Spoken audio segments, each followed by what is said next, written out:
Entregando cada área de mi corazón a Dios es el tema. Qué interesante. Y mira lo que dice Lucas 17:1. Dijo Jesús a sus discípulos: imposible es que no vengan tropiezos, mas hay de aquel por quien vienen.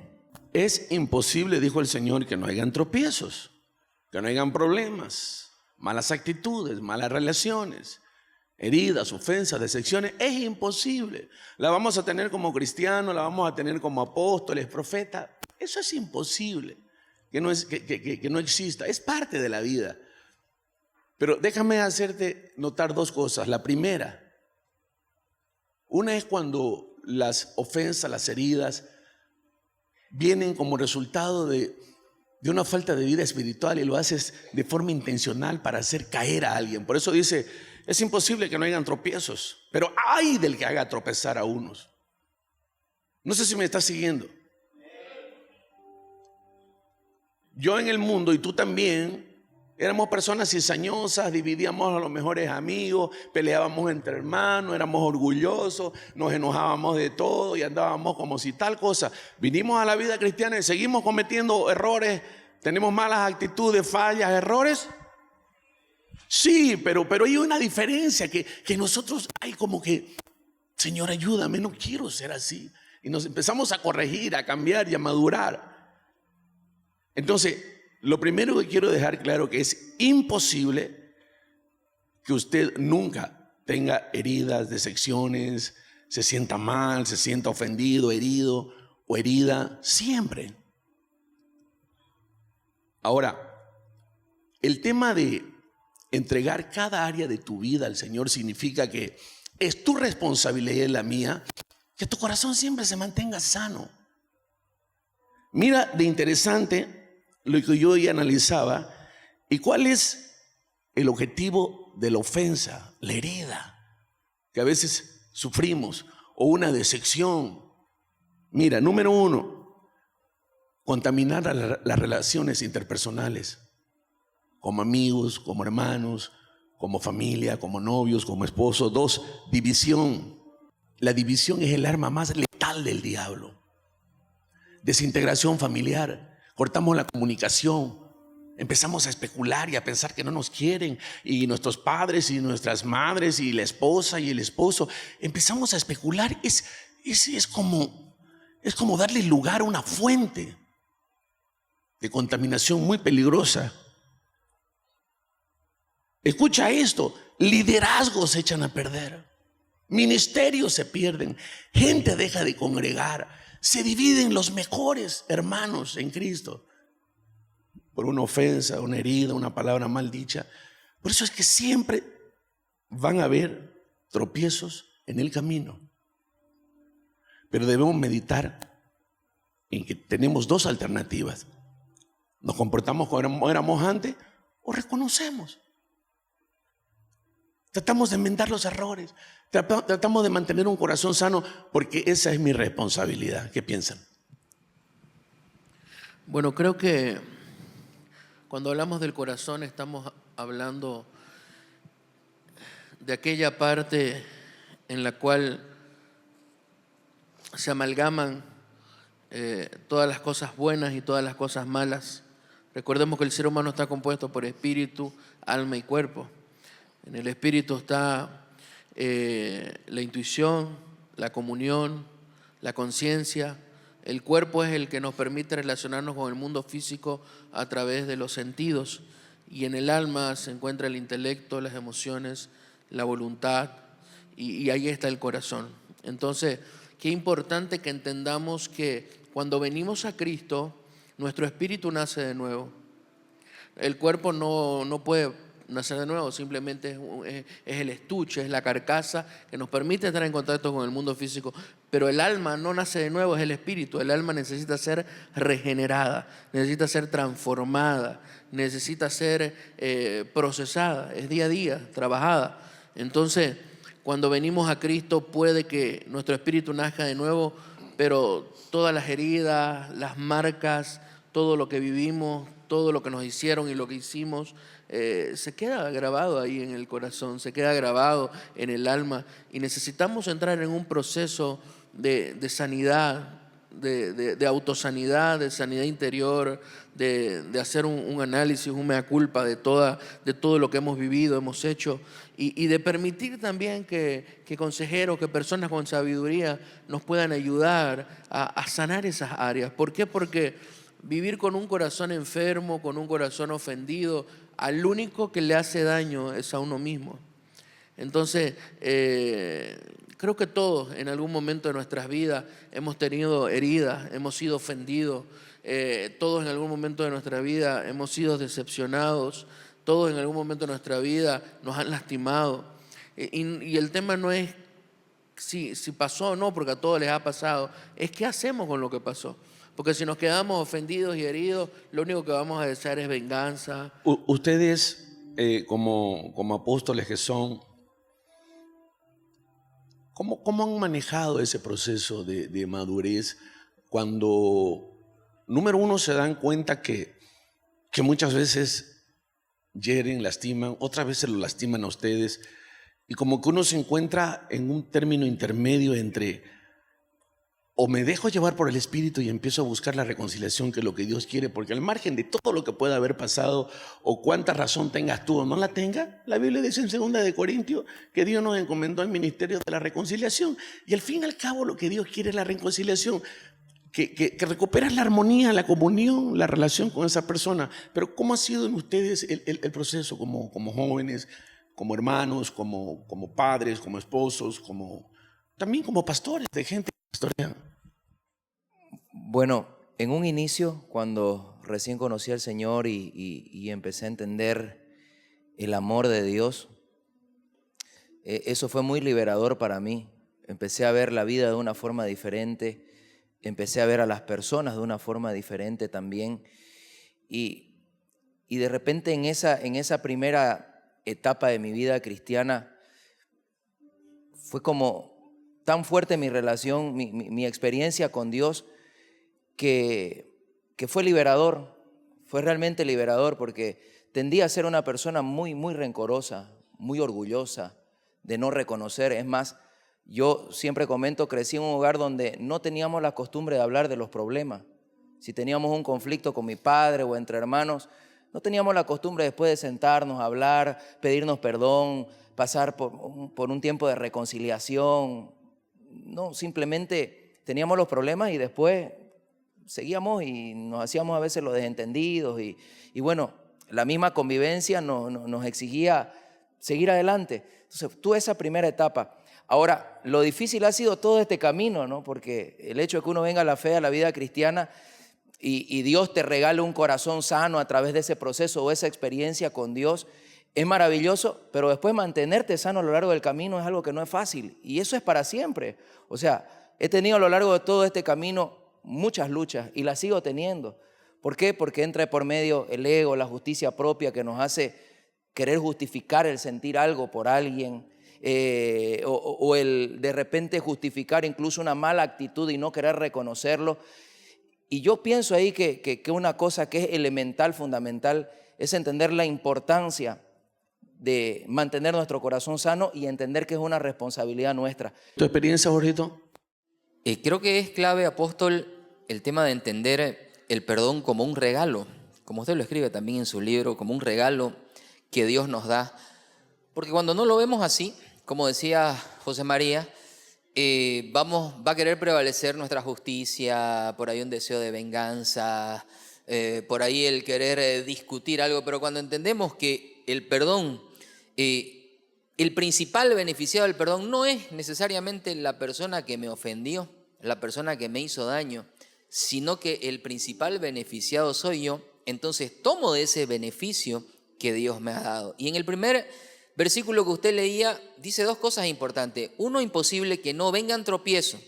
La palabra tropiezo tiene que ver con una trampa, la ofensa es una trampa. Entonces van a ver, el tema está, como decía el apóstol Pierre, es cómo voy a lidiar yo con esa ofensa, con ese deseo de no querer perdonar. Tengo que ir al Señor, tengo que ir a la palabra, tengo que entender que el beneficio es para mí cuando perdono, pero también dice, ay de aquel por el cual vienen, digamos, esos tropiezos. Entonces creo que el madurar en Cristo, el ir conociendo un poco más al Señor, nos enseña a perdonar, pero nos enseña también a ser más prudentes, para no ofender a otros, ¿no es cierto? Porque también pudiéramos nosotros actuar en cierta forma, decir ciertas cosas, hacer daño, y cuando la otra persona se siente ofendida, decirle, no te estés ofendiendo, que eso es pecado. Entonces creo que ahí la madurez está en aprender a perdonar, pero también en ser prudente para no ofender a los demás. Qué interesante, dijiste un término crecimiento, y eso es cierto. Cuando nosotros no cuidamos el corazón, dejamos de crecer,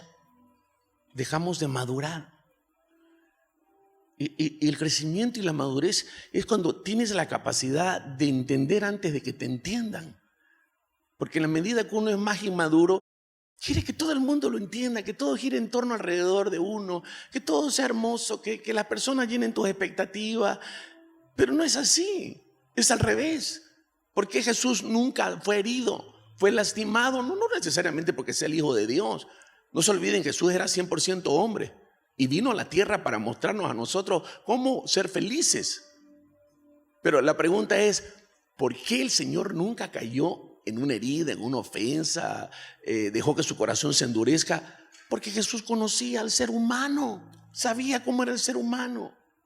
Malo, imperfecto, inestable, con tendencia a hacer lo malo. Entonces el Señor, al entender, podía manejar las relaciones.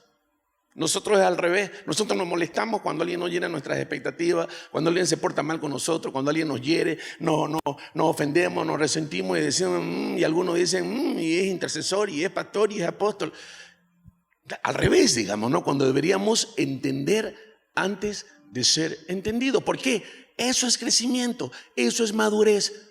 Guardas tu corazón sano, sobrellevas, creces, comprendes, perdonas. El beneficio es tuyo. ¿Qué piensan del crecimiento y la madurez? Creo que es importante eso, el crecimiento, porque cuando una persona es inmadura, se ofende de todo.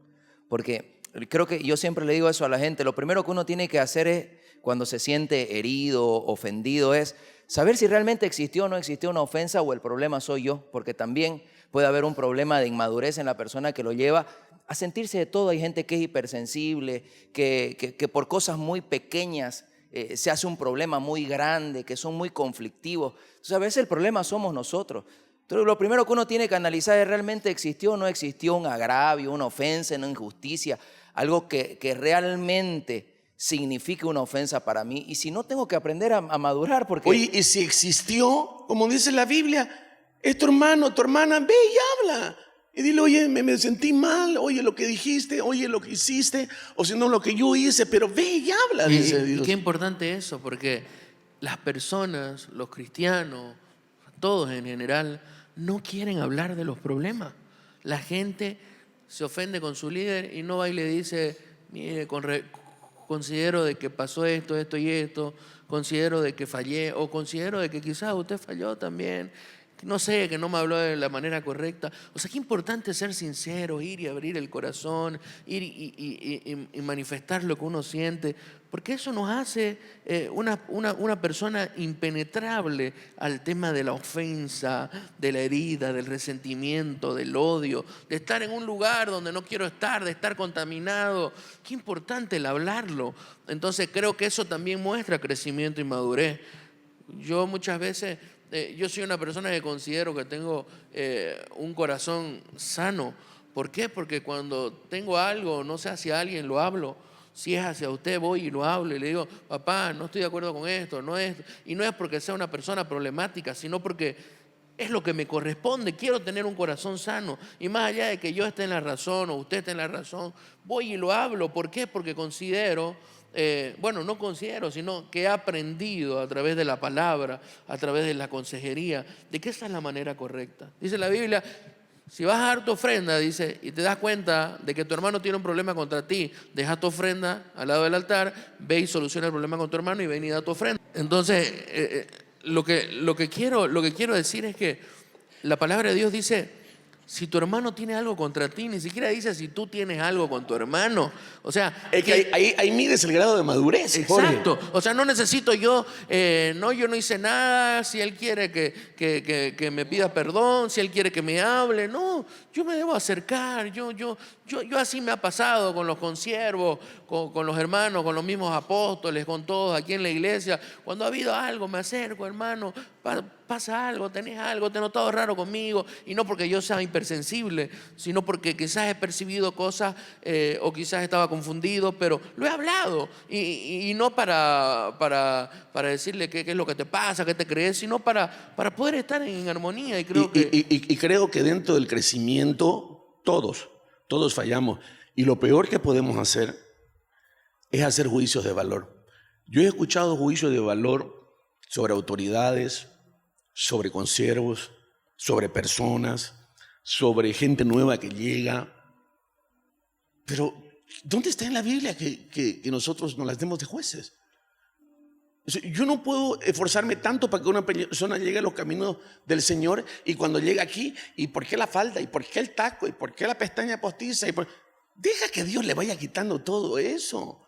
Otros que son líderes y cometen errores son cuestionados por otros nuevos que dicen, pero ¿cómo si es pastor? ¿Y qué tú crees? ¿Que los pastores son arcángeles o qué? Son seres humanos simplemente que están asumiendo una posición de liderazgo, de influencia, de dar testimonio y les está costando el doble que tú. Los liderazgos no son posiciones de privilegio por si acaso. Son posiciones complejas. El ser un profeta, un apóstol. No creas que son posiciones de privilegio. Son posiciones desafiantes porque tú tienes que estar en el ojo de la tormenta, allá afuera y aquí también. Entonces, la idea es que todos entendamos que de acuerdo a su idiosincrasia, su historia, su temperamento, su carácter, de acuerdo a todo lo que representa ese individuo, la está luchando. ¿Por qué no más bien nos convertimos en familia y empezamos a comprender? ¿Me entiendes? ¿Qué piensan? Sí, que complementando a eso del crecimiento, creo que una persona crecida y madura no es hipersensible y sobrelleva a las personas, número uno. Número dos, cuando realmente existió un agravio, una ofensa, va y busca la reconciliación, busca hablar, tiene esa capacidad de abrir el corazón a las personas. Sea una persona que esté debajo de él o arriba exactamente, de él, ¿no? Exactamente. Y aún cuando no llega a ponerse de acuerdo, creo que ahí ya sería otro nivel de madurez, cuando aún la persona que te ofendió no le interesa estar en paz con vos, se sigue portando mal con vos. Creo que ahí hay que tener la capacidad de simplemente, por un tema muy personal y de sanidad de mi corazón, saber soltar y saber perdonar y entender. No justificar lo que hizo, pero entender que esa persona está equivocada, está errada, está engañada y que yo soy responsable de mantener mi corazón sano, que no le tengo que dar el derecho a esa persona a estar en control de mis sentimientos y de mis emociones. Exactamente. Yo tengo paz porque al fin y al cabo yo hice lo que me correspondía. Fui, hablé, pero lo demás se lo tengo que dar al Espíritu para que trate con él y también las circunstancias y los problemas porque quien se está perjudicando es él. Y creo que es importante que cuando hay un agravio frontal, una falta de respeto, una deshonra, entender que yo no estoy obligado a seguir en mi relación íntima con esa persona. Lo que Dios me obliga y me exige en su palabra es a perdonarlo, a estar en paz, a soltarle la carga, a dejarlo ir. Pero de ahí no me obliga a que yo esté uña y mugre con esa persona. Porque eso ya depende de dos. Exactamente. Y en una relación afectiva ni que se diga, ¿no? Porque a veces a nombre del perdón la gente acepta abusos, acepta malos tratos, infidelidades. Entonces una cosa es el perdón y otra la reconciliación, ¿no? Ya la reconciliación está sujeta a un cambio de actitud de la otra persona también. Claro, y como dice un pensamiento, porque te amo en Cristo, te perdono, te dejo sin carga, pero porque me amo, muchas veces debo alejarme también. Y algo que es importante también es entender que el perdón es un regalo, como decía, de Dios, pero no está necesariamente en nosotros. Debemos ser intencionales para perdonar, porque la Biblia dice, engañoso es el corazón más que todas las cosas, y perverso, dice, ¿quién lo conocerá? Entonces no es que uno perdona porque necesariamente es buena gente o porque, no sé, tuvo buenos padres. Es más, la tendencia a hacer lo malo está en cada uno de nosotros. El deseo, si lo vemos naturalmente, si alguien me ofende, es responderle de la misma forma o sentir algo en contra de esa persona para que le vaya mal. Entonces, el perdonar tiene que ver con que la vida de Cristo se está manifestando en nosotros.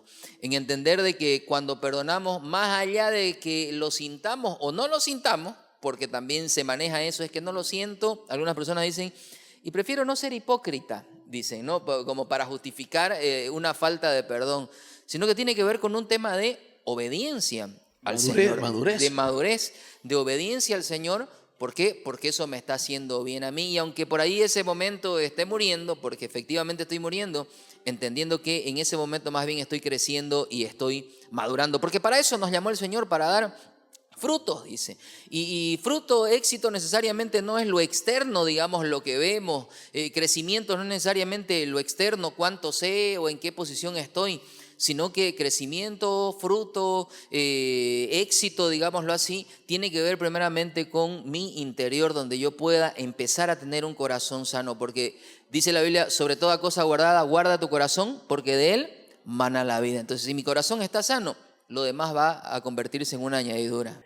Interesante lo que dijo Jorge. El corazón es engañoso. A ver, seamos sinceros. ¿Cómo vamos a confiar en nuestro corazón, hermano? Cuando confiamos en nuestro corazón es terrible. Nos volvemos malos, perversos, no perdonadores, contenciosos, peleones. Pero cuando vamos a la presencia de Dios, ahí está la clave. Cuando vamos allá a la presencia, te cambia el sentir, el parecer. Que a veces hasta cuando estoy discutiendo con mi esposa, voy y oro un rato y a los minutos ya me estoy matando de risa y digo, ¿qué hago en toda esta? Digo, no. Pero es que es engañoso el corazón. Por segundo me quiere hacer pensar discutiendo por tonteras. No, entonces digo, pero ¿qué me pasa? Digo, y ahí otra vez, Señor, qué difícil que es el corazón. Realmente no puedo hacer nada sin ti. Ayúdame. Misericordia, Señor. Perdóname. Y otra vez Dios te cambia el pensar, el sentir y el parecer. Lo que estaba sosteniendo Jorge no es algo que nazca de ti. Por eso no puedes confiar en el corazón. Vayamos a los jóvenes. ¿Cuántas veces no tratamos de ser buena gente, educado, sincero, y terminamos mintiendo en una relación, y terminamos tratando mal a la persona, y terminamos haciendo cosas que no debemos, y algunos terminan siendo infiel, pero es porque eres un desgraciado, pervertido, que no tiene cura? No, es el corazón. De ahí vienen, dice, la guerra, las maldades, las mentiras, los homicidios, las fornicaciones, los adulterios, del corazón. Entonces, pero todos tenemos ese corazón contaminado. La cosa es llevarlo a la presencia. ¿Cuál es tu pregunta?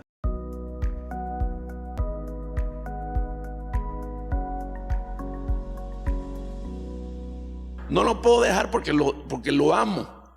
No, eso ya no es amor, eso es codependencia. Porque el amor cuida de ti, te respeta, te dignifica y te hace respetar a la otra persona. Y el amor es liberador.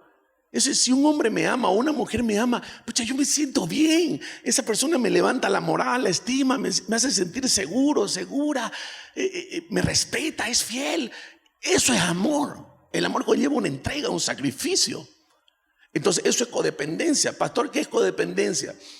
Yo no acepto su infidelidad, yo me siento mal, herida, lastimada, pero me acostumbré a esa persona. Más o menos lo que pasa con el alcohólico y el drogadicto. La mujer no quiere que su marido sea alcohólico o el novio, pero como ya se acostumbró a verlo así, a esa relación tóxica y pelea y mentira, se acostumbra. Y después ella dice, sí, pero es que lo amo. Es que no es amor. Desarrollaste una adicción a él. Entonces, si usted ve que una persona no le corresponde, no importa lo que usted sienta por esa persona. ¿Sabe qué tiene que hacer, Señor? Dame sabiduría para que yo tome mis sentimientos, los controles y deje de amar. La siguiente pregunta.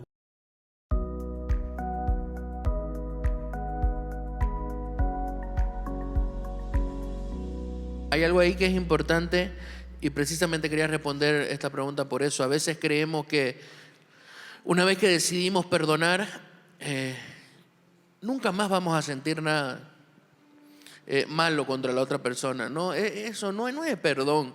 ¿Por qué? Porque somos seres que tenemos emociones, sentimientos, recuerdos, Entonces, el hecho de que te venga un mal pensamiento, bueno, yo he perdonado a muchas personas y a veces en un momento en el que no estoy concentrado me viene un mal pensamiento y me imagino pegándole, no significa que no lo perdoné o que la herida nuevamente se abrió y que no tengo que hacerme sanidad interior. No, el hecho de que yo tenga un mal pensamiento, un mal sentimiento o una mala emoción hacia una persona que me dañó y que yo ya perdoné, no significa que otra vez debo decir, porque así me pasaba a mí, ay, debo perdonarle de nuevo, Señor, la perdono, perdón. No, ya la perdoné, y el hecho de que sienta algo malo por esa persona, tenga una emoción incorrecta o tenga un mal pensamiento, no significa que he vuelto a darle lugar a la falta de perdón. Simplemente debo redireccionar mi mente Y reafirmar. corregir mis pensamientos, reafirmar lo que ya hice y decir, Señor, bendigo, perdono, amo a esa persona, que es lo que Él me manda,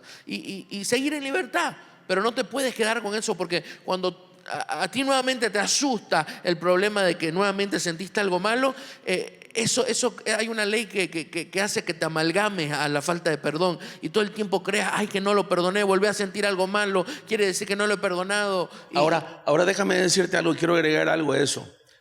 Si tú perdonaste a la persona y esa persona persiste en lo mismo, obviamente que todo el tiempo te va a despertar el mismo sentimiento de impotencia, de odio, de amargura, de rechazo. Pero si tú perdonaste y estás viendo un cambio en esa persona, por más que sea progresivo, pequeño cambio, pero estás viendo que esa persona busca a Dios, se corrige, no vuelvas otra vez a serlo pecador. No le saques en cara su pecado.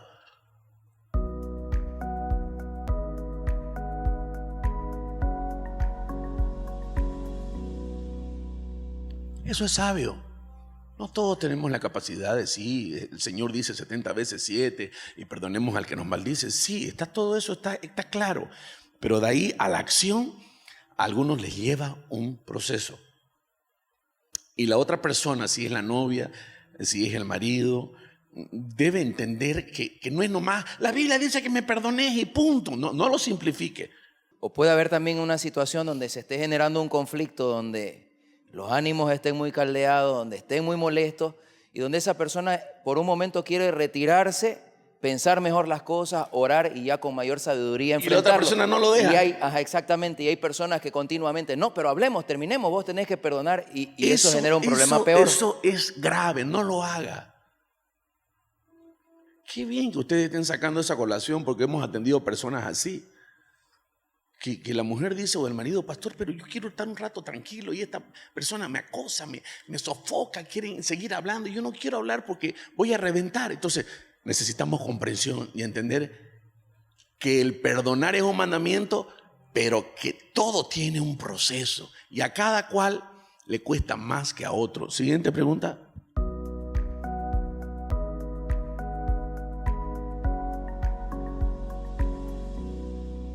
Usted tiene que sentarse con esa persona y decirle, hay algo que nos está desgastando, contaminando y se llama orgullo. Te propongo que juntos oremos para que le pidamos a Dios que te ayude en esa área, porque el orgullo te va a llevar siempre a defenderte, a justificarte, a culpar a la otra persona, a lastimarla, a ser cínico, cínica. Evita eso, pero no pasiva. Es decir, yo sé que él es orgulloso y lo perdono y yo tengo fe que todo cambiará. Palito Ortega, no. Está bien que tenga fe que el mundo va a cambiar, pero es como si yo diga, yo tengo fe que Bolivia va a cambiar y no salgamos a evangelizar a las calles, que no hagamos células, que no hagamos campaña. Imposible. Y ahí, hablando del orgullo, creo que es importante dejar en claro algo. El orgulloso normalmente comete un error, un pecado, una falla. La otra persona se molesta, que tiene todo el derecho, porque tenemos todo el derecho como cristianos de enojarnos, de molestarnos. La Biblia dice que nos podemos enojar, pero no pecar. Entonces, tenemos todo el derecho a enojarnos, tenemos todo el derecho a molestarnos cuando una persona nos ofende, nos falta el respeto, cuando una persona es airado, ¿no? Exacto. Entonces, lo que debemos entender es que el orgulloso, después de que te ofendió y porque pidió perdón, cree que todo debe estar de maravilla y que todo debe estar perfecto. Y como no está, porque uno se ha dado su espacio, se enoja y se molesta. Y ahora resulta que él es la víctima, él es el enojado, él es el ofendido. O sea, si a mí me han faltado el respeto, me han ofendido, o sea, yo tengo todo el derecho de molestarme,